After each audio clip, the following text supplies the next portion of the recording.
Pengadaan baju dinas bagi 85 anggota Dewan Perwakilan Rakyat Daerah Sulawesi Selatan masih menjadi sorotan.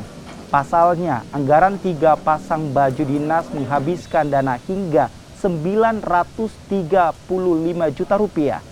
Komite Pemantau Legislatif atau KOPEL Indonesia membatalkan wacana pengadaan baju dinas dibatalkan, mengingat hal itu bukan keperluan mendesak. Apalagi kini pemerintah tengah fokus dalam penanganan COVID-19. Ya, kalau kita lihat kondisi sekarang di masa pandemi ini tidaklah harusnya DPRD disiapkan baju dengan kemahalan yang seperti itu. Kalau kita lihat hampir 1 miliar dari 85 anggota DPR itu rata-rata satu anggota DPRD itu 6 sampai 7 7 juta per orang, itu bisa 2 sampai 3 tahun biaya hidup bagi honorer yang gajinya hanya 300.000 per bulan. Untuk satu anggota DPRD kalau kita membandingkan.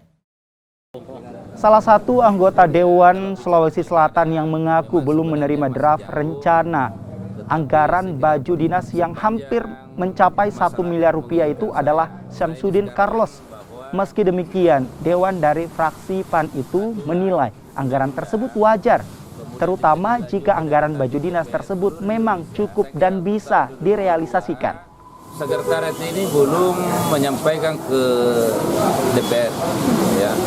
Nah, cuma kalau ada informasinya sekitar 1 miliar, mungkin itu estimasi, tetapi DPR ini belum mendapatkan draftnya, dan nanti kita pelajari. Kalau anggaran cukup, ya kita berikan haknya DPR.